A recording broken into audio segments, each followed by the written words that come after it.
ഏറ്റവും മികച്ച വസ്ത്രങ്ങൾ ഏറ്റവും കുറഞ്ഞ വിലയ്ക്ക് നൽകി വടക്കാഞ്ചേരിയുടെ ഫാഷൻ സങ്കല്പങ്ങൾക്ക് പുതുമ നൽകിയ പുതുമ family collections, main road, Vadakkanchery.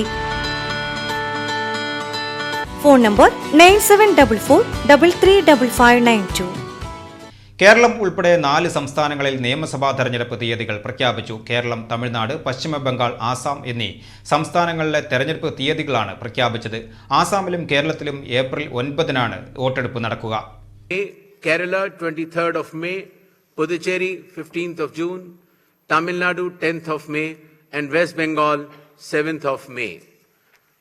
To give you a little overview of the electors, Assam, as per the final list, would be roughly 2.5 crores, Kerala 2.7 crores, Puducherry 9.44 lakhs, Tamil Nadu 5.67 crores, and West Bengal, the final list on 20th February comprises of 6.44 crores, and the learned judges, after their adjudication, whatever supplementary list comes, they shall be added. തമിഴ്നാട്ടിൽ April 29-നാണ് വോട്ടെടുപ്പ് നടക്കുക. ഒറ്റഘട്ടമായാണ് 3 സംസ്ഥാനങ്ങളിൽ വോട്ടെടുപ്പ് നടക്കുന്നത്. പശ്ചിമ ബംഗാളിൽ 2 ഘട്ടമായാണ് നിയമസഭാ തെരഞ്ഞെടുപ്പ് നടക്കുക. ആദ്യഘട്ടം ഏപ്രിൽ 23-നും രണ്ടാം ഘട്ടം ഏപ്രിൽ 29-നും നടക്കും. മെയ് 4-നായിരിക്കും 4 സംസ്ഥാനങ്ങളിലെയും വോട്ടെണ്ണൽ. തെരഞ്ഞെടുപ്പ് കമ്മീഷൻ നടത്തിയ വാർത്താ സമ്മേളനത്തിലാണ് തീയതികൾ പ്രഖ്യാപിച്ചത്.